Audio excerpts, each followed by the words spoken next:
Good morning, everybody, and thank you for tuning in again today. So as we continue our journey through the book of Genesis. So as always, if you've been watching or listening, our morning prayer before we read. Father, as I read and receive your word, may it deeply be rooted in me, so when difficulty comes, it will be your word that encourages and strengthens me.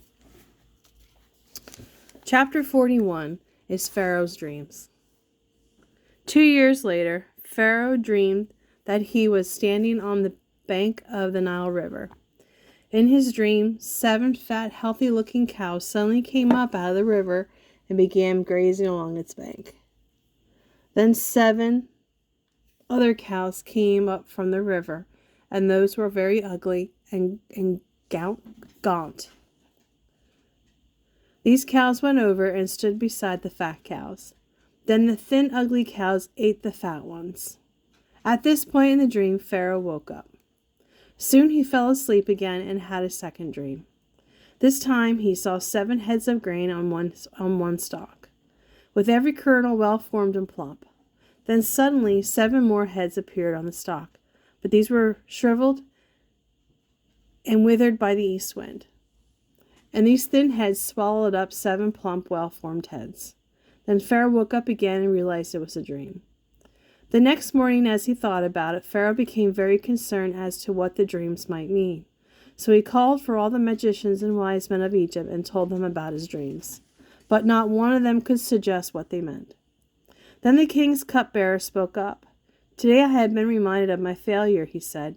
"Some time ago you were angry with the chief baker and me, and you imprisoned us in the palace of the captain of the guard. One night, the chief baker and I each had a dream, and each dream had a meaning. We told the dreams to a young Hebrew man who was a servant of the captain of the guard. He told us what each of our dreams meant, and everything happened just as he said it would. I was restored to my position as cupbearer, and the chief baker was executed and impaled on a pole. Pharaoh sent for Joseph at once, and he was brought hastily from the dungeon. After a quick shave and change of clothes, he went in and stood in Pharaoh's presence. "I had a dream last night," Pharaoh told him, "and none of these men can tell me what it means. But I have heard that you can interpret dreams, and that is why I have called for you." "It is beyond my power to do this," Joseph replied, "but God will tell you what it means, and I will set you at ease." So Pharaoh told him the dream. "I was standing on the bank of the Nile River," he said. "Suddenly 7 fat, healthy cows came up out of the river and began grazing along its bank. But then 7 other cows came up from the river. They were very thin and gaunt. In fact, I've never seen such ugly animals in all the land of Egypt. These thin, ugly cows came up. Sorry, I'm being distracted right now. Came up. What? These thin ate up the 7 fat ones that had come up out of the river first. I lost my place. But afterward, they were still as ugly and gaunt as before. Then I woke up. A little later, I had a dream. This time, there were 7 heads of grain on one stalk, and all 7 heads were plump and full.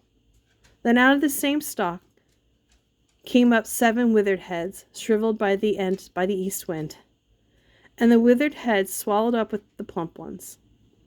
I told these dreams to my magicians, but not one of them could tell me what they mean." "Both dreams mean the same thing," Joseph told Pharaoh.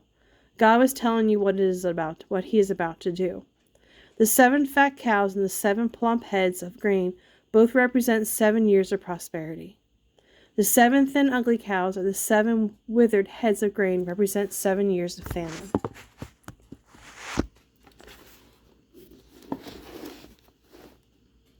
This will happen just as I have described it, for God has shown you what he is about to do.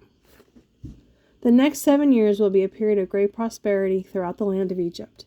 But afterward there will be 7 years of famine, so great that all prosperity will be forgotten and wiped out. Famine will destroy the land. This famine will be so terrible that even the memory of the good years will be erased.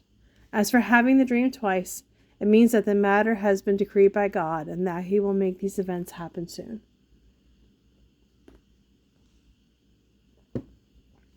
My suggestion is that you find the wisest man in Egypt, put him in charge of a nationwide program. Let Pharaoh appoint officials over the land, and let them collect 1/5 of all the crops during the 7 good years. Have them gather all the food and grain of these good years into the royal storehouses, and store it away so there will be food in the cities. That way there will be enough to eat when the 7 years of famine come. Otherwise, disaster will surely strike the land, and all the people will die. Joseph's suggestions were all well received by Pharaoh and his advisors. As they discussed who should be appointed for the job, Pharaoh said, "Who could do it better than Joseph? For he is a man who is obviously filled with the Spirit of God."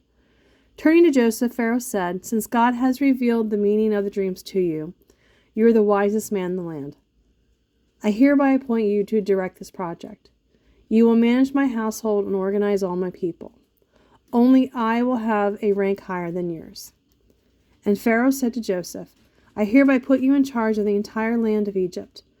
Excuse me. Then Pharaoh placed his own signet ring on Joseph's finger as a symbol of his authority. He dressed him in beautiful clothing and placed a royal gold chain about his neck.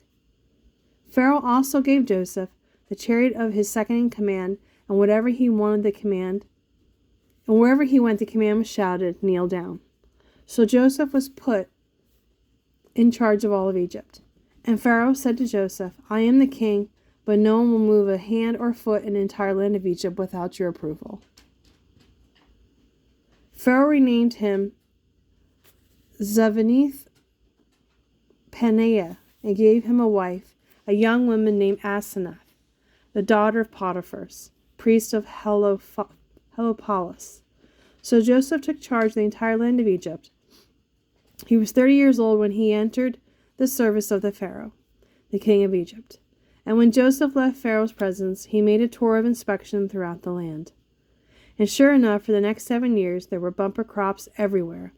During those years, Joseph took a portion of all the crops grown in Egypt and stored them for the government in nearby cities. After 7 years, the granaries were filled to overflowing. There was so much grain, like sand on the seashore, that the people could not keep track of the amount. During this time, before the arrival of the first of the famine years, 2 sons were born to Joseph and his wife, Asenath, the daughter of Potiphar, priest of Heliopolis. Joseph named his older son Manasseh for he said, "God has made me forget all my troubles and the family of my father." Joseph named his second son Ephraim, for he said, "God has made me fruitful in this land for my suffering." At last the 7 years of plenty came to an end. Then the 7 years of famine began. Just as Joseph had predicted, there were crop failures in all surrounding countries too. But in Egypt there was plenty of grain in the storehouses. Throughout the land of Egypt the people began to starve. They pleaded with Pharaoh for food, and he told them, "Go to Joseph and do whatever he tells you." So with severe famine everywhere in the land, Joseph opened up the storehouses and sold grain to the Egyptians. And people from surrounding lands also came to Egypt to buy grain from Joseph because the famine was severe throughout the world.